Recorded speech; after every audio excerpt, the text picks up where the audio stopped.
If you wonder why Hollywood stayed so quiet so long about casting couch abuse behind closed doors, just look at how the entertainment industry enabled perverted sexual exploitation of women in front of the camera.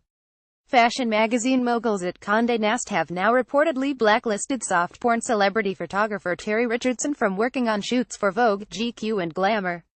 Count yourself blessed if you've never been exposed to Uncle Terry's stomach-turning pictures of women simulating oral sex with bananas and cow teats, models urinating in snow. A college intern, now his wife and mother of twin boys, inside a trash can wearing a diamond slut tiara while filleting Richardson, or his countless self-portraits standing naked, erect, or sucking his thumb with the rich and famous, most in their underwear or topless.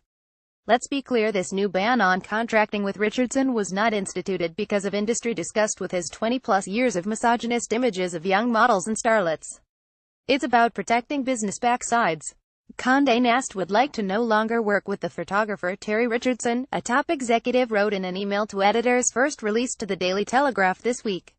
Any shoots that have been commissioned should be killed. The unwritten reason reports of Richardson's foul behavior with his subjects resurfaced in British tabloids last week. Print and runway models, several of them underage, had recounted for years how they were manipulated and molested while working with the shady shooter.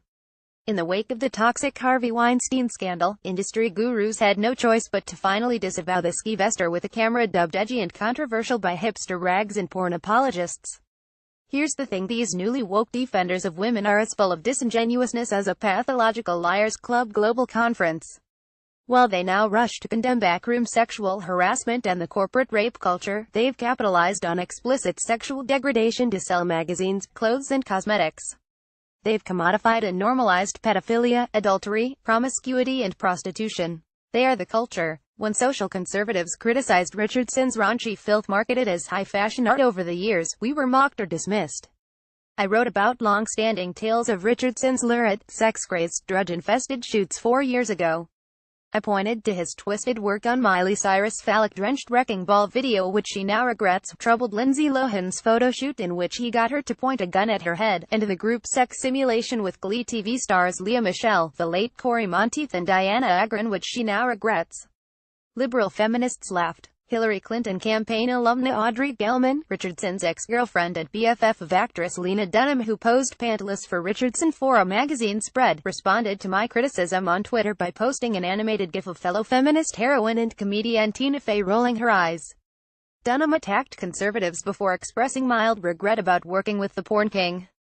Despite being the mother of a daughter, a female entrepreneur, female writer and female public speaker who has never dated sicko photogs or shed clothes to promote my work, Dunham's and Gelman's friends at feminist blogs scoffed at my voice as a promoter of women's empowerment. They expressed more disgust for me than they did for Richardson's serial depravity. When CNSnews.com, a division of the Conservative Media Research Center, spotlighted creepy Richardson's 2007 photo shoot with Barack Obama for Vibe magazine, the media outlet was ignored. CNS News noted that several news articles about Richardson's sexually exploitative exhibits and book spreads had been published prior to Obama posing for and with Richardson. One online interview, published several months before Richardson's shoot in Obama's then U.S. Senate office, quoted Richardson bragging like, "I've always said, it's not who you know, it's who you blow. I don't know, have a hole in my jeans for nothing."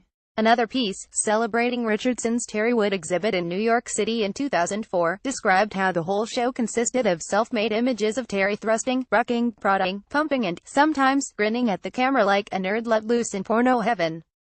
CNSnews.com contacted Obama presidential campaign spokesman Ben LaBolt, strategist David Axelrod and Obama White House press secretary Jay Carney for comment on whether Obama regretted giving Richardson credibility, given the sexually graphic nature of Richardson's photography and the way he presents women.